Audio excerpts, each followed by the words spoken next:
सप्तम अध्याय के प्रथम पाद का आज सूत्र है युष्म दस्मभ्याम नसोष। युष्म दस्मभ्याम पंचमे का द्विवचन, नसः षष्ठी का एक वचन, अश प्रथमा का एक वचन। युष्मच्च अस्मच्च इति युष्म दस्मदौ ताभ्याम युष्म दस्मभ्याम। ठीक है। अनुवृत्तियां केवल अंगस्य का अधिकार है। अर्थ होगा सूत्र का युष्मद अस्मद इत्येताभ्याम अंगाभ्याम उत्तरस्य गसः स्थाने अश इत्ययम् आदेशो भवति। युष्मद और अस्मद से परे गस के स्थान में अश आदेश होता है। युष्मद और अस्मद दो शब्द हैं जो भी अलिंग हैं। ये तीनों लिंगों में इनके रूप एक समान चलते हैं और इनकी जो सिद्धियां होती हैं तो इन दोनों शब्दों की सिद्धियां जो हैं वो दो स्थानों पर मिलकर के पूरी होती हैं। एक यहाँ पर है सप्तम अध्याय के प्रथम पाद में और दूसरा सप्तम अध्याय के द्वितीय पाद में। तो सप्तम अध्याय के द्वितीय पाद में क्या है कि विभक्तियों के परे रहते युष्मद अस्मद को आदेश होता है और प्रथम पाद में क्या है युष्मद अस्मद से परे विभक्तियों को आदेश होता है। तो कहीं विभक्तियों को आदेश होता है और कहीं पर युष्मद अस्मद को आदेश होता है। तो इस प्रकार से दोनों प्रकरणों को मिला करके युष्मद अस्मद शब्द की सिद्धियां होती हैं। तो वही अभी हम लोग यहाँ पर भी देखेंगे इस प्रकार से। तो युष्मद अस्मद से परे गस के स्थान पे अश आदेश होगा। उदाहरण बनेंगे तवस्वम ममस्वम, तवस्वम ममस्वम। ठीक है। तो सिद्धि कैसे करेंगे हम? युष्मद आगे गस, युष्मद आगे गस। इसके बाद फिर क्या होता है? तोमा आगे का वचन है तव ममौ गस, है ना। अस्मद आगे गस। ठीक है। ऐसे युष्मद आगे गस। ठीक है। गस का क्या शेष बचता है? अस। अब इस गस के स्थान पे क्या हो जाएगा? युष्मद अस्मद से परे गस के स्थान पे अश आदेश हो जाएगा। तो अश के शित होने के कारण से पूरे विभक्ति के स्थान पे हुआ। तो युष्मद अ अस्मद अ। अब यहाँ पर क्या लग जाएगा सूत्र? ये गस के स्थान पे हुआ है तो हम गस के परे रहते तव ममौ गसी से यहाँ पर तव और मम आदेश होंगे। किंतु वो जो तव और मम आदेश होने हैं वो कहाँ पर होंगे? मपर्यंत तस्य एक सूत्र है। वो क्या करता है कि जो भी आदेश होंगे वो मपर्यंत को होंगे। मपर्यंत का तात्पर्य क्या हो गया कि माँ से म तक होंगे, यानी अधभाग शेष बच जाएगा। अधभाग क्या होगा? शेष बचेगा।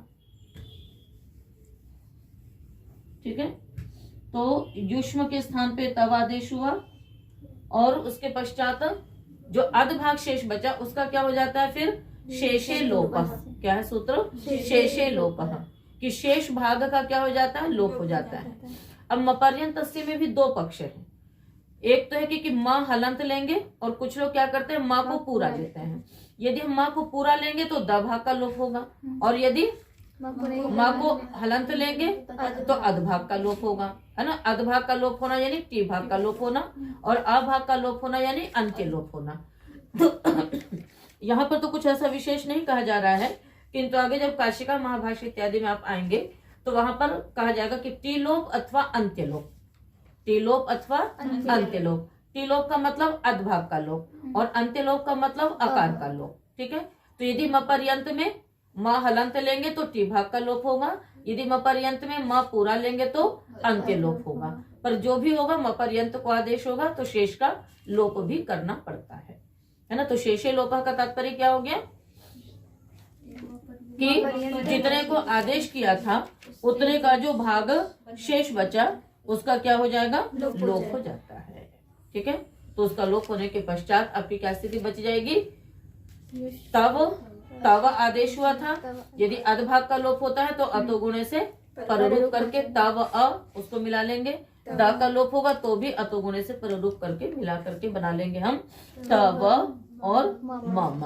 तव स्वम तुम्हारा स्व और मेरा स्व। ङे प्रथम योरम, ङे लुप्त षष्ठ्यंत निर्देश, प्रथमयोः षष्ठी का द्विवचन, अम प्रथमा का एक वचन। युष्मद अस्मद्भ्याम की वृत्ति आ रही है, अंगस्य का भी अधिकार आ रहा है। ठीक है ना। अर्थ होगा सूत्र का युष्मच्च नहीं, युष्मद् अस्मद्भ्याम अंगाभ्याम उत्तरस्य ङे इत्येतस्य प्रथमा द्वितीया विभक्त्योश्च, है ना। प्रथमायों से क्या क्या ले लेंगे, प्रथमा और द्वितीया विभक्तियां। तो प्रथमा द्वितीयोश्च विभक्त्यो स्थाने अम इत्ययम् आदेशो भवति। युष्मद् अस्मद् से परे ङे के स्थान में और प्रथमा तथा द्वितीय विभक्ति के जितने भी प्रत्यय हैं उन सबके स्थान पे क्या आदेश हो जाएगा, अम आदेश हो जाएगा। ठीक है, तो उसी प्रकार से रूप भी बनते हैं। देखिए ङे का तो तुभ्यम दीयते, मह्यम दीयते, यहाँ पर क्या होगा बताइए, कैसा आदेश होगा,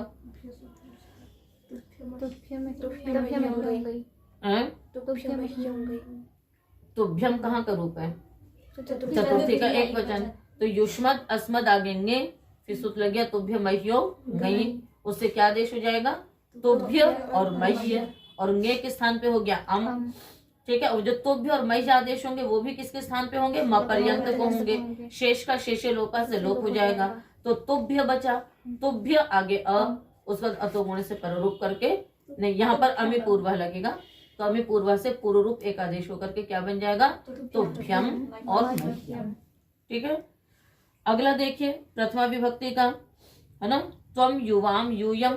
तो त्वम में भी क्या होगा, युष्मद् आगे सु के स्थान पे अम आदेश हो गया, और त्वमा वेक वचने, उससे एक वचन के परे त्व आदेश हो जाएगा, तो वही म पर्यंत को होगा। शेषे लोपा से शेष भाग का लोप हो जाएगा। अब क्या बचे गया, त्व आगे अम, अमी पूर्व से पूर्व रूप एक आदेश करके त्वम। युवाम में क्या लगेगा, युवावौ द्विवचने, यहाँ पर युव और आव आदेश हो जाएंगे, तो युव आगे अम, युव आगे अम, इसके पश्चात दीर्घ हो जाएगा, कहा सौने दीर्घ, क्या बन जाएगा, युवाम। यूयम में यूयव यौजसी, उससे यूय और वय आदेश हो जाएंगे, और वो सब ध्यान में रखिएगा कि जितने भी आदेश होंगे वो सभी म पर्यंत को होंगे, और म पर्यंत होने के बाद शेष लोपा से लोप हो जाएगा। उसके बाद फिर जिस सूत्र की प्राप्ति उससे कहीं पर रूप, कहीं पर पूर्व रूप, कहीं पर दीर्घ एक आदेश होकर के, तो यूयम बन गया। त्वाम, त्वाम में भी यहाँ पर भी एक वचन में त्वा आदेश हुआ, आगे अम आदेश हुआ, फिर यहाँ पर क्या हो जाएगा, तो यहाँ पर हमें पूर्वा नहीं लगेगा।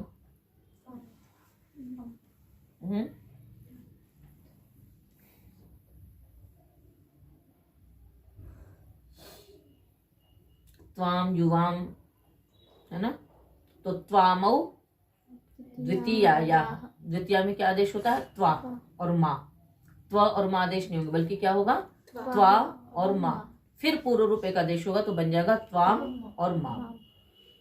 बाकी युवाम तो उसी प्रकार से बनेगा। और युष्मान, वहां पर क्या बनता है, त्वाम युवाम युष्मान, तो युष्मान में क्या आदेश हो जाएगा, युष्म आगे शस, यहाँ पर कोई आदेश नहीं हो रहा है, इसलिए युष्म अस दीर्घ होकर के युष्मास, फिर एक सूत्र शसो न, उससे क्या हो जाता है, शस के सकार को नकार आदेश हो जाएगा, तो युष्मान अस्मान, इस प्रकार से प्रयोग बनते हैं। तो शसो न इसी के आगे ही सूत्र है, तो वहां पर अम आदेश न होकर के बल्कि शस के सकार को नकार आदेश हो जाता है। तो उदाहरण आपके बन गए, तुभ्यम दीयते, मह्यम दीयते, त्वम युवाम यूयम, त्वाम युवाम, अहम आवाम वयम, माम आवाम। तो द्वितीया के द्विवचन तक रूप बना, द्वितीया के बहुवचन के लिए अगला सूत्र आ जाएगा, तो वो परिवर्तित हो जाएगा। और ये जो प्रथमयो था वहां पर कैसे करते हैं हम लोग, प्रथमाच इति प्रथमे तयोः प्रथमयोः, ठीक है ना, किससे, स्वरूपाणाम एक शेष एक विभक्त, उससे यहाँ पर एक शेष करके प्रथमयो का ही अर्थ हो जाएगा।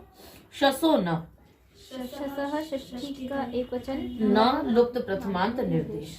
युष्मदस्मद्भ्याम उत्तरस्य शसः न इत्ययम् आदेशो भवति।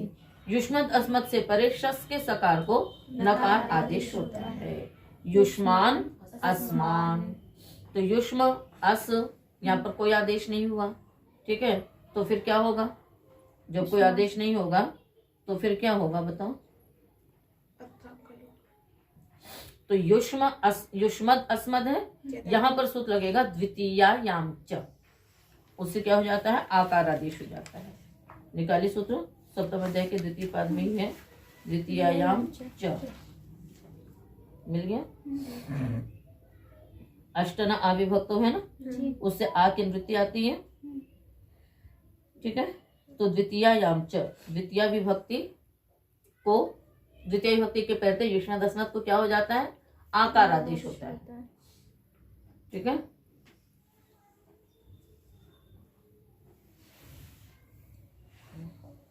तो क्या हो जाएगा, अलोन्त्यस्य लगेगा, अलोन्त्यस्य से द अंत्यल के स्थान पे आ आदेश हो जाएगा।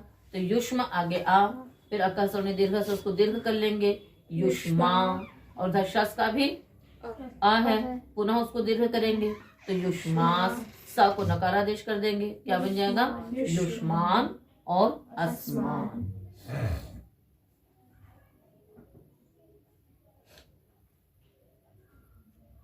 अच्छा नहीं, यहाँ पर एक सूत्र और है, उसको आपको थोड़ा सा ध्यान देना पड़ेगा। इसने क्या कहा, युष्मद अस्मद से परे शस को नकारादेश होता है ना, तो शस के सकार को नकारादेश नहीं होगा। सिद्धि आप इसको इस प्रकार से, ये है ना, स्थिति लिखिए। आपने सिद्धि कैसे की, युष्मद आगे शस, शस का बचा अस। अब युष्मद के दकार को द्वितीयायाम च से आत्व हो गया। ठीक है ना, क्या हो गया, उसको आत्व हो गया, किससे, द्वितीयायाम च से। फिर क्या स्थिति रही, युष्म आ आगे अस, युष्म आ आगे अस, फिर अकासण में दीर्घ से आपने हाथों दीर्घ कर लिया, तो क्या बन गया, युष्मा आगे अस। फिर यहाँ पर शसोना सूत्र जब लगेगा तो युष्मदस्मध्याम, क्योंकि पंचमी है, तो पंचमी पर को का हुआ कार्य उत्तर, पंचमी से का हुआ कार्य उत्तर को होगा, और पर को का हुआ कार्य आदि अल के स्थान पे होगा। तो जो नकार आदेश होता है वो कहाँ पर होता है, अ के स्थान पे होता है। किसके स्थान पे होगा, अस के अ के स्थान पे होगा। तो क्या बन जाएगा, युष्मान आगे स बचा हुआ है, युष्मांस रहा। अब इसका संयोगांत से लोपा से सकार का लोप करेंगे, उससे पहले पद संज्ञा कर लेंगे, फिर सकार का लोप कर देंगे, तो क्या बच जाएगा, युष्मान और अस्मान, है ना। इसको ध्यान में रखना। कैसे सिद्धि हुई बोलिए, उसके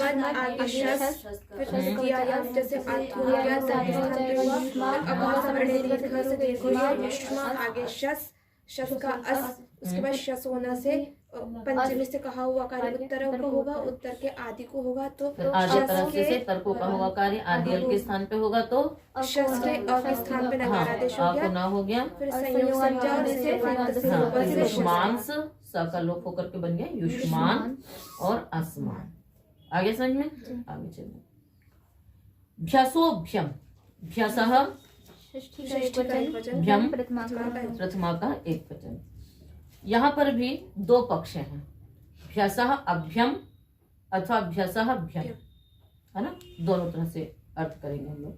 अर्थ होगा सूत्र का, युष्मत् अस्मद्भ्याम उत्तरस्य भ्यसः स्थाने भ्यम आदेशः भवति अथवा अभ्यम आदेशों पे भवितुम शक्यते। यदि अभ्यम करेंगे तो पररूप कर लेंगे, अभ्यम नहीं होगा तो फिर युष्मभ्यम बन जाएगा, कोई दिक्कत नहीं है। तो कई कई स्थितियों में दोनों पक्ष रहते हैं। सिद्धि करिए युष्मभ्यम की, युष्मद आगे भ्यस, अस्मद आगे भ्यस, भ्यस को आपने भ्यम आदेश किया, ठीक है। अब उसके बाद फिर क्या बच गया,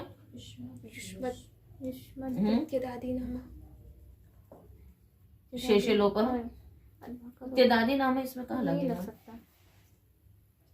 तेदादी नाम है, नहीं लगता है इन सब में, है ना। तो फिर क्या होगा, अंत्य द का लोप हो जाएगा शेषे लोपा से, तो युष्म आगे, हाँ, फिर क्या हो जाएगा, युष्मभ्यम बन जाएगा। यदि अभ्यम आदेश करेंगे तो क्या होगा, तब टी भाग का लोप होगा। जब टी भाग का लोप होगा तो युष्म अभ्यम मिल जाएगा, तो युष्मभ्यम बन जाएगा।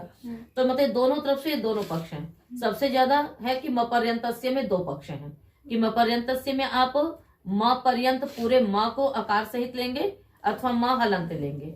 यदि म हलंत लेंगे तो टी भाग का लोप होगा, टी भाग का लोप होगा तो फिर इधर अभ्यम आदेश होगा। यदि म पर्यंत में पूरा लेंगे तो उधर अंत्य का लोप होगा, अंत्य का लोप होगा तो ये का होगा।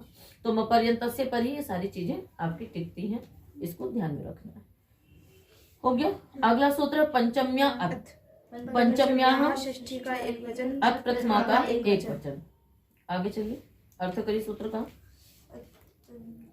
भ्यसः की भी वृत्ति है। युष्मदस्मद्भ्याम उत्तरस्य पंचम्याः अत इत्ययम् भ्यसः स्थाने च पंचम्याः भ्यसः स्थाने अत इत्ययम् आदेशो भवति। भ्यस जो है वो चतुर्थी में भी है और पंचमी में भी है, तो ये पंचमी के भ्यस को अत आदेश करेगा। ठीक है, तो युष्मत् गच्छन्ति, अस्मत् गच्छन्ति कैसे रूप चलते हैं, चलाइए।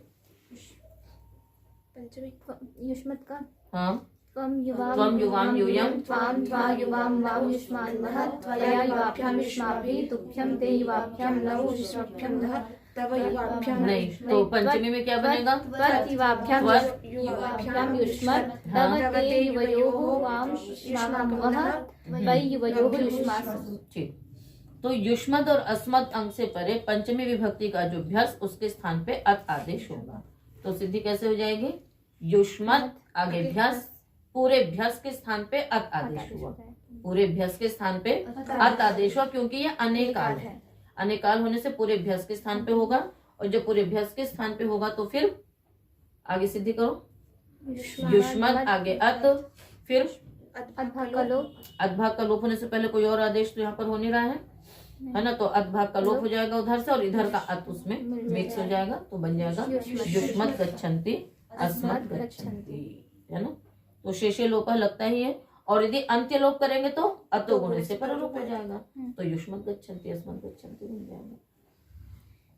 एक वचनस्य च, एकवचनस्य षष्ठी का एकवचन च अव्यपदम्। हाँ, इसमें पूरे पंचम्या अत की वृत्ति आ रही है। अर्थ होगा सूत्र का, युष्मदस्मद्भ्याम पंचम्याः एकवचनस्य च अत इत्ययम् आदेशो भवति। युष्मद अस्मद से परे पंचमी के एक वचन को भी अत आदेश होता है, तो पंचमी के एक वचन को भी होगा तो क्या बन जाएगा, त्वत् मत। युष्मद अस्मद को त्वमावेक वचन से त्वम आदेश होंगे, और फिर वही यदि टी लोप होगा तो अतभाग का लोप होगा, और यदि अंत्य लोप होगा तो अतो गुणे से परलोप होकर के बन जाएगा त्वत् और मत। तो त्वत् युवाभ्याम युष्मत् और मत आवाभ्याम अस्मत्, इस प्रकार से बनते हैं।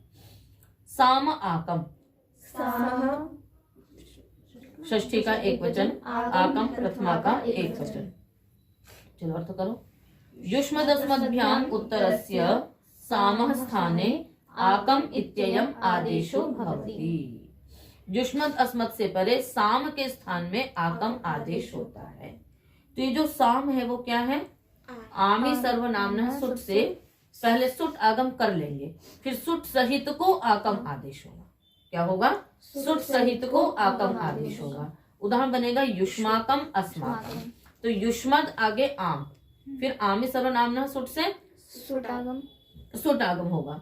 जब सुट आगम हो जाएगा फिर उस सुट सहित को पुनः आकम आदेश होगा, तो युष्मद आगे आकम, अब शेषे लोप लग जाएगा। यदि टी लोप होगा तो युष्म आकम युष्माकम मिल जाएगा, यदि अंत्य लोप होगा तो अका सवर्ण दीर्घ से युष्माकम अस्माकम, इस प्रकार से बनेगा, है ना। तो यहाँ पर ये ध्यान देना है आपको विशेष रूप से कि यहाँ पर जो साम है वो क्या है, आमी सर्वनामना सुट से सुट सहित को आकम आदेश होता है। तो ये युष्मद अस्मद के जो विशेष कार्य थे वो यहाँ पर आपके समाप्त हुए। अब अगला सूत्र है आत औ नलः। आतः पंचमी का, आतः षष्ठी का एक वचन, औ लुप्त प्रथमांत निर्देश, नलः षष्ठी का एक वचन। आतः षष्ठी का एक वचन क्यों करोगे, पंचमी तो फिर बाद में तुमने षष्ठी कर दिया। आतः पंचमी का एक वचन, औ लुप्त प्रथमांत निर्देश, नलः षष्ठी का एक वचन। अर्थ करिए सूत्र का, आकारान्तात् अंगात् उत्तरस्य नलः स्थाने औकारादेशो भवति। आकारांत अंग से उत्तर नल के स्थान पे औकार आदेश होता है। उदाहरण क्या बनेंगे, बहुत प्रसिद्ध हैं, पपौ ददौ तस्थौ जगलौ ममलौ, ठीक है ना। तो ददौ की सिद्धि करिए, पपौ की कर लो पहले। चलो, पापा ने धातु रखेंगे, आगे नल कहाँ से आएगा, लिट सबसे पहले रखिए, पा आगे लिट, लिट के स्थान पे टिप, टिप के स्थान पे परस्मै पदानाम से नल आदेश करिए। अब इस नल के स्थान पे औ आदेश कर लेंगे, ठीक है, पा आगे औ। इसके बाद अभी आप लोगों को वो क्रम नहीं बताया गया है, पहले यहाँ पर द्वित्व की भी प्राप्ति होती है और वृद्धि की भी प्राप्ति होती है, किंतु अंतरंग होने से पहले क्या हो जाता है, वृद्धि होती है। वो परिभाषा पढ़े थे ना, पूर्वपर नित्यांतरंगापवादानाम उत्तरोत्तरम बलीयः। तो इन सब में क्या होता है कि जो भी वृद्धि है, गुण है, यण है, ये सारे कार्य क्या होते हैं, पहले होते हैं। लोप इत्यादि सारे पहले होने के बाद फिर उसके बाद कार्य होता है, तभी द्विर्वचनेची की आवश्यकता भी है, अन्यथा द्विर्वचनेची की कोई आवश्यकता नहीं है। यदि हम पहले द्वित्व कर ले तो द्विर्वचनेची की क्या आवश्यकता है, पपतु इत्यादि में भी। तो इसलिए यहाँ पर हम पहले क्या करेंगे, अंतरंग होने से पा औ वृद्धि रेचि से वृद्धि एक आदेश कर देंगे, तो क्या बन जाएगा, पौ। अब इसके पश्चात हमें द्वित्व करना है, तो द्विर्वचनेची से रूपातिदेश करेंगे। तो रूपातिदेश करने के लिए द्विर्वचन निमित्तक अच के परे रहते जो वृद्धि एक आदेश हुआ है, द्वित्व करने के प्रति रूपातिदेश हो जाएगा। तो क्या द्वित्व कर लेंगे हम लोग, पा पौ, फिर पूर्वाभ्यास आदिशेषा पप औ पपौ, ठीक है ना। तो यहाँ पर ये ध्यान में रखिएगा कि पपतु में लोप होता है और पपौ में वृद्धि होती है। पपतु में लोप होता है और पपौ में वृद्धि होती है ना, वृद्धि रेचि से। तो इस प्रकार से सिद्धि हो जाएगी। तस्थों में क्या मुख्य सूत्र लगेगा, शरपूर्वा खय, उससे क्या होगा, शरपूर्व शेष खय शेष हो जाएगा, तो तस्थो बनेगा। जगलो ममलो ग्लैम लई हर्षक्षये, ठीक है, इससे होगा। पहले हम क्या करेंगे, इसको आत्म कर लेंगे आदेश उपदेशिति से, उसके बाद फिर वही वृद्धि करेंगे, फिर वृद्धि करने के बाद रूपातिदेश करके कार्य करेंगे, ठीक है। तो आत औ होना रहा। तुह्योस्तातंगा शिष्यन्यतरस्या, तुह्योः तातंग आशिषि सप्तमी का एकवचन, अन्यतरस्यां सप्तमी का एकवचन। एकवचन। तुश्च हिश्चेति तुह्यो तयोः तुह्योः। अर्थ होगा सूत्र का, आशिषि विषये तू ही इत्येतयोः स्थाने तातंग आदेशो भवति विकल्पेन। आशीर्वाद विषय हो तो तू और ही के स्थान पे तातंग आदेश हो जाता है विकल्प से। तो तू और ही क्या है, लोट लकार में जो हाँ, लोट लकार का, टिप का तू और सिप का ही, है ना। और आशीषी लिंग लोट से आशीर्वाद अर्थ में लोट लकार भी होता है। तो जब आशीर्वाद अर्थ होगा तो वहां पर तातंग आदेश हो जाएगा। उदाहरण बनेगा जीवतात भवान जीवतात त्वम, है ना, और जीवतु भवान जीवत्वम। तो सिद्धि देखो कैसे होगी, जीव प्राण धारण धातु रखेंगे, शब्द भी आ जाएगा। तो जीव आगे क्या रहेगा, जीव आगे टिप रहेगा। फिर ती के स्थान पे आपने क्या कर दिया, तू, ए रू से ऊ कर दिया। अब क्या हुआ, जीव तू, ठीक है। अब उस तू के स्थान पे क्या होगा, तातंग आदेश होगा। तातंग कैसा है, गित है, तो क्या होना चाहिए, पूरे के स्थान में होना चाहिए, पूरे के स्थान पे होना चाहिए, अंत्य के स्थान अंत्य के स्थान पे होना चाहिए, ठीक है ना। फिर वो काशिका में पढ़े, काशिका में पढ़े थे ना, क्या पढ़े थे याद है, तातंग इंगित करण से सावकाशत्वात्, है ना, सर्वादेश तातंग न भवति। कहते हैं कि जो तातंग का जो इंगित करण है वो सावकाश है, किसके लिए, गुण वृद्धि के निषेध के लिए। तो तातंग में जो इंगित करण किया गया है वो किस लिए किया गया है, गुण वृद्धि के निषेध के लिए किया। तो उसका इंगित करण अन्यत्र चरितार्थ हो चुका है, इसलिए यहाँ पर जो तातंग आदेश होगा वो अंत्यल के स्थान पे नहीं होगा, तो सर्वादेश होता है। इस पंक्ति को याद रखा करो। असल में आपने एक ही बात काशिका पढ़ी है, किंतु उसमें जितनी भी महत्वपूर्ण पंक्तियां हैं उनको आप लोग सप्ताह में एक बार भी यदि दोहराएंगी तो आपको याद रहेगा, ठीक है ना। तो है ना, क्या है वहां पर, तातंग इंगित करण से सावकाशत्वात् सर्वादेश तातंग भवति, है ना। तातंग जो है वो सर्वादेश होता है, अनेकाल यानी अंत्यल के स्थान पे नहीं होता है। तो जीवतात भवान जीवतात त्वम, यहाँ पर सेरिय पिक्चर से ही उसी ही के स्थान पे तातंग, तातंग बच गया तात, तो क्या बन गया, जीवतात, है ना। और पक्ष में जीवतु भवान जीवत्वम। तो कोई बहुत विशेष सिद्धि में ऐसा नहीं है, तो और ही तो आप लोग जानती हैं, इस प्रकार से आदेश बन जाता है। अगला सूत्र है विदेह शतुर वसु। विदेह षष्ठी का एक वचन, शतुः प्रथमा का एक, षष्ठी का एक वचन, वसु प्रथमा का एक वचन, है ना। विदेह अंगात उत्तरस्य शतुः वसुः आदेशो भवति। विद अंग से परे क्षत्रिय को वसु आदेश होता है। बनाओ उदाहरण, विद्वान, है ना। तो विद्वान शब्द की सिद्धि कैसे होती है, क्षत्रिय प्रत्यय करके। क्षत्रिय प्रत्यय कैसा है आपका, वर्तमान कालिक है, इसलिए विद्वान का तात्पर्य क्या है कि जो हर समय ज्ञान प्राप्ति करता रहता है, जिसने सोच लिया कि हम पूर्ण ज्ञान प्राप्त कर चुके, अब हमें कुछ भी आवश्यक नहीं, वो विद्वान नहीं है ना। तो विद्वान वही होगा जो निरंतर कुछ नया नया ज्ञान प्राप्त करता रहे और कुछ ना कुछ वो सीखता रहता है, वही विद्वान होता है वस्तुतः। अस्तु सिद्धि कैसे करेंगे आप लोग देखिए। विद धातु से क्षत्रिय, पहले लट लाएंगे, लट के स्थान पे आपने क्षत्रिय किया, विद क्षत्रिय, शब्द भी कर लीजिए। फिर अधिप्रभृतिभ्य शपा से शब्द का आपने लुप किया, विद आगे क्षत्रिय, उस बाद क्षत्रिय के स्थान पे वसु आदेश हो गया, विद वसु, उकार की संज्ञा करके विद्वस। फिर तस्माशास्त्र से प्रातिपदिक संज्ञा करेंगे, स्वाद्युत्पत्ति करेंगे, विद्वस। उसके बाद उगिदचाम सर्वनाम स्थाने धातु से नुम आगम करेंगे। फिर क्या होगा, उससे पहले दीर्घ कर लेंगे तो विद्वांस बन गया, और फिर सकार का लोप हो जाएगा किससे, संयोगांत से लोप से, तो विद्वान विद्वांसौ विद्वांसः। विद्वांसौ में सकार का लोप नहीं होगा, नहीं, क्यों, संयोगांत नहीं मिल पाएगा, संयोगांत नहीं मिल पाएगा, संयोगांत नहीं मिलेगा, ठीक है। तो फिर नकार को क्या हो जाएगा, केवल नष्ट पदार्थ से शरीर से अनुस्वार होकर के बन जाएगा विद्वांसौ विद्वांसः, विद्वांसम विद्वांसौ, क्या लगेगा, उठागम हो जाएगा, नहीं नहीं, शस। अभी पढ़ा है कुछ दिन पहले ही, कुछ दिन पहले पढ़ा है, वसोहो वसोह संप्रसारणम, उससे संप्रसारण हो जाता है ना वसु को। तो विदुषः, फिर आगे विदुषा विद्वद्भ्याम बन जाता है। समासे न पूर्वे त्वो ल्यप, समासे सप्तमी का एक वचन, अनय पूर्वे सप्तमी का एक वचन, त्वः षष्ठी का एक वचन, ल्यप प्रथमा का एक वचन, नय अनय, अनय पूर्व यस्मिन् स अनय पूर्वः तस्मिन् अनय पूर्वे, अनय पूर्वः यस्मिन्, है ना, जिसमें, यस्मिन् कस्मिन् समास से, तो नय पूर्व में नहीं है जिस समास में, वो कहलाएगा अनय पूर्व। अर्थ होगा सूत्र का, अनय पूर्वे समासे त्वः स्थाने ल्यप आदेशो भवति, अनय पूर्व समास में त्वा के स्थान पे ल्यप आदेश होता है।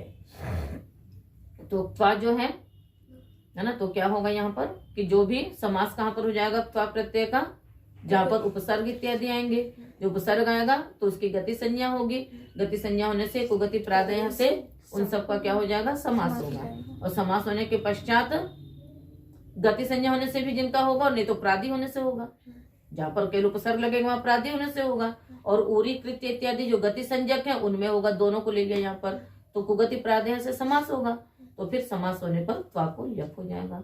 प्रकृत्य, प्रकृत्य, उरी कृत्य, नाना कृत्य, पार्श्वतः कृत्य, द्विधा कृत्य, ये सभी हैं। तो द्विधा, पार्श्वतः, नाना, ये सब क्या है, गति संज्ञक हैं। तो गति संज्ञक होने के कारण से कुगति प्रादय से इसकी समास हो, इनको समास होगा, और प्रकृत्य इत्यादि में प्रादि होने के कारण से समास होगा।